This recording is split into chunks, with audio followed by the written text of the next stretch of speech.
आज आपल्या पैठण शहरामध्ये जंतर मंतर येथील विद्यार्थ्यांच्या समर्थनार्थ हा एक दिवसीय लक्षणीय उपोषणाचा कार्यक्रम आणि हा आंदोलनाचा भाग म्हणून आपण एक दिवसीय लक्षणीय उपोषण या ठिकाणी सुरू केलेलं आहे। या एक दिवसीय लक्षणीय उपोषणासाठी पैठण तालुक्यातील सर्व भूमिपुत्रांना आव्हान करत आहे की हा जो लढा आहे हा लढा आपण पैठण तालुक्यातील तमाम विद्यार्थ्यांसाठी तमाम भूमिपुत्रांसाठी सुरू केलेला आहे। जंतर मंतरवरती जो विद्यार्थ्यांची लाठीचार्ज झालेला आहे त्या लाठीचार्ज मध्ये आपली एक भगिनी या ठिकाणी मृत्यूमुखी पडलेली आहे। तसेच जंतर मंतर येथील विद्यार्थ्यांना लाठीचार्ज झालेला आहे त्याच्या निषेधार्थ हा त्यांच्या सपोर्ट म्हणून पाठिंबा म्हणून हा एक दिवसीय लक्षणीय उपोषणाचा आपण पाठिंबा म्हणून हा ठिकाण सुरू केलेला आहे।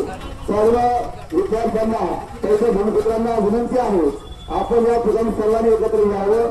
हा लढा आपल्या तुमच्या सर्वांसाठी आहे, आपल्या पैठण तालुक्यातल्या विद्यार्थ्यांसाठी आहे। जात पात धर्मपंथ या राष्ट्र सर्वप्रथम आहे।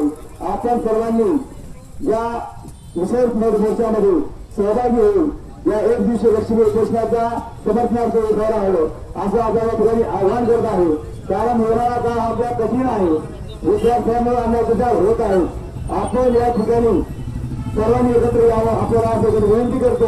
आपण सर्वांनी एकत्र आलात तर या ठिकाणी आपण मागणी करत आहोत की धर्मेंद्र पवारांचा राजीनामा या ठिकाणी मागत आहोत, परंतु सरकार हा राजीनामा घेत नाही म्हणून मोदी सरकारचाही या ठिकाणी आपण राजीनामा मागत आहोत। या ठिकाणी खऱ्या लोकशाहीच्या समर्थनार्थ आपण सर्वांनी एकत्र यायचं आहे।